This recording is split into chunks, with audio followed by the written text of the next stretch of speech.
1 Reis, capítulo 17. 1 Reis, capítulo 17. Ora, Elias disse a Acabe, juro pelo nome do Senhor, o Deus de Israel, a quem sirvo, que não cairá orvalho nem chuva nos anos seguintes, exceto mediante a minha palavra. Depois disso, a palavra do Senhor veio a Elias: saia daqui, vá para o leste, esconda-se perto do riacho de Querite, a leste do Jordão. Você beberá do riacho, e dei ordens aos corvos para o alimentarem lá. E ele fez o que o Senhor lhe tinha dito. Foi para o riacho de Querite, a leste do Jordão, e ficou por lá. Os corvos lhe traziam pão e carne de manhã e de tarde, e ele bebia água do riacho. Algum tempo depois, o riacho secou-se por falta de chuva. Então a palavra do Senhor veio a Elias: vá imediatamente para a cidade de Sarepta, de Sidom, e fique por lá.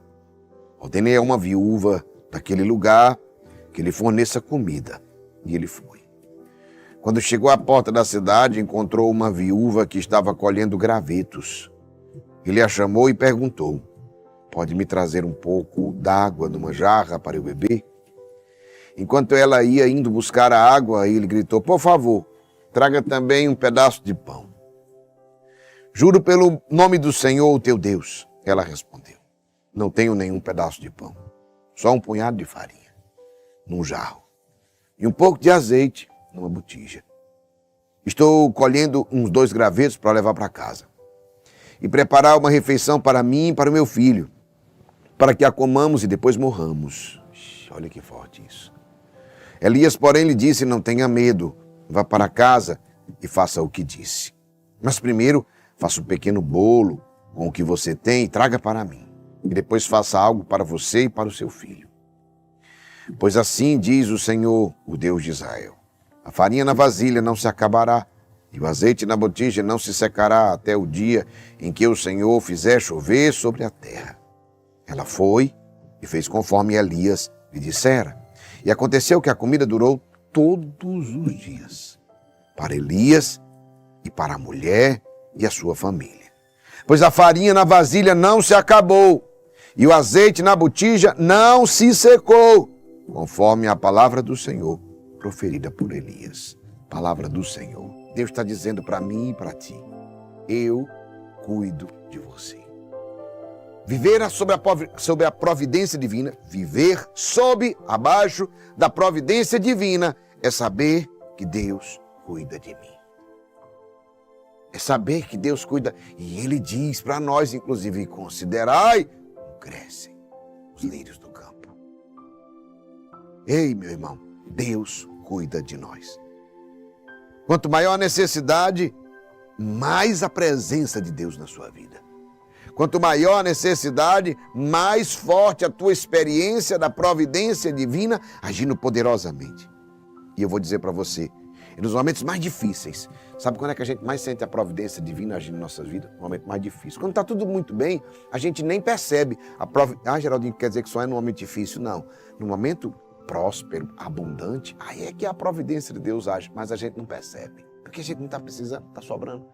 E quando está sobrando, a gente não nota. A gente não vê a ação de Deus, a gente não vê a providência de Deus. Mas sabe quando é que a gente mais percebe? Por isso que eu falo, uma coisa é a providência agir, outra coisa é o meu sentir. Quando eu mais sinto a providência de Deus em nós, é nos momentos mais difíceis. Quando nos falta. E aí a grande questão é, como viver a providência divina em tempos difíceis? Porque esse é um momento forte. Quando a gente está na abundância, diz, de fato, Deus está provendo, eu estou vendo muito. Olha a abundância, não é? Deus está provendo muito, eu estou vendo a abundância. É fácil ver a providência divina nos momentos fáceis. Mas eu te digo uma coisa, o momento que você vai mais perceber vai ser um momento difícil. Não esqueça da primeira coisa, para Deus nada é impossível. Eu não posso esquecer, não esqueça que para Deus nada é impossível, porque se eu me esqueço disso, eu vou começar a colocar limitações na providência. A providência de Deus só pode até aqui. Ah, não. Deus vai fazer até isso. Senhor, me dá pelo menos isso. Você perceba. Quando a gente começa a rezar pelo menos, Quando a gente começa, inclusive, a falar para Deus, Senhor, eu queria pelo menos isso. Mostra que você está vivendo um tempo difícil. Quando a gente está vivendo um tempo difícil, nossa visão começa a ficar diminuída. E a gente começa a pedir tudo pelo menos. Senhor, eu queria pelo menos comer. Não. É mais que isso. A providência de Deus vai agir de forma mais abundante do que isso. Senhor, eu queria pelo menos hoje. A gente diz isso, né? Não vai ser pelo menos hoje. Você ouviu nessa providência na vida do profeta, não é? Vocês estão vendo a providência. Não foi? E aquela viúva dizia, mas eu estou juntando os gravetos para comer hoje e morrer. Não, você vai morrer, mas não é agora. E a comida não vai ser só para hoje. Vai ser todo o tempo necessário. Então, meu irmão, minha irmã, Deus proverá o que você mais precisa. E não esqueça que nos momentos mais difíceis, nós experimentamos de forma mais forte o sobrenatural de Deus. Os momentos mais difíceis é onde nós experimentamos o sobrenatural de Deus, como a gente tem visto nos testemunhos. Eu pensei que ia tudo errado, os médicos deram uma péssima notícia, eu não tinha de onde tirar esse dinheiro. A gente escuta, eu estou falando de testemunhos que a gente já viu, já leu aqui, já ouviu, de pessoas aqui, e a providência veio. Os momentos mais difíceis, é onde nós experimentamos o sobrenatural. Nos momentos fáceis a gente experimenta o natural. Nos difíceis a gente experimenta o sobrenatural agindo em nós. Quando nos falta o natural, quando as coisas para nós são impossíveis, nesse momento nós tocamos o sobrenatural de Deus. E precisamos. Por que precisamos? Porque se você confia tudo, a sua capacidade, a sua inteligência, a seu poder, a sua capacidade financeira, não sei o que é que você tem de forte, mas se você confia na sua força, você vai perceber em algum momento que ela é limitada. Você vai chegar diante de situações que você vai dizer assim, e agora? Basta você enfrentar uma doença forte na sua vida. Você vê que a sua inteligência, a sua capacidade, o seu poder, a sua influência não vale nada nessa hora. Não, nada. E aí, nesses momentos, só Deus é a resposta. Quando você crê no Senhor e espera nele, Deus age na sua vida de forma poderosa. Se creres, verás a glória de Deus. Jesus mesmo diz isso a Marta, com o seu irmão morto há 4 dias. Jesus está dizendo, se creres, verás a glória de Deus. Por isso que eu te digo, quando você crê no Senhor, quando você espera nele, Deus age poderosamente na sua vida. Quer experimentar a potência da ação de Deus na sua vida? Creia e espere nele.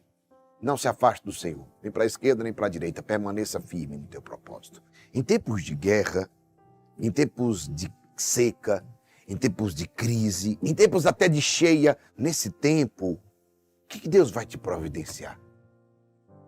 A gente se pergunta, mas num tempo de crise, o que Deus vai providenciar para mim? O tamanho certo.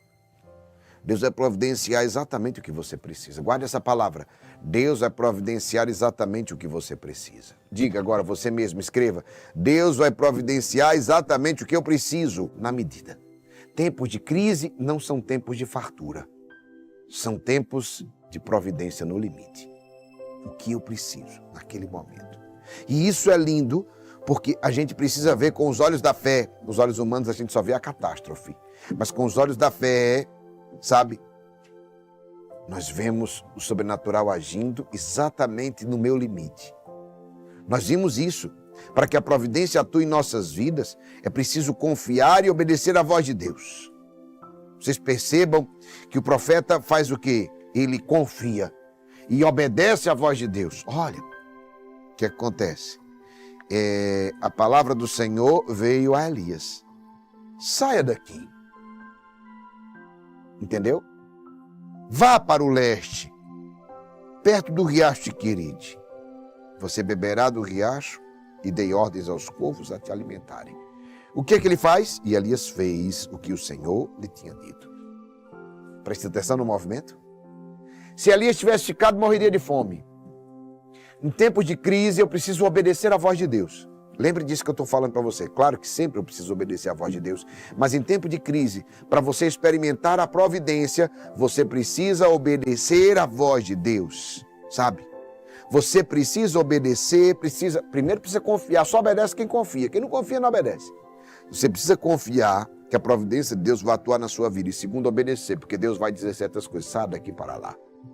Vá de lá para cá. Ah, Senhor, mas aqui é o lugar? Não, é temporário.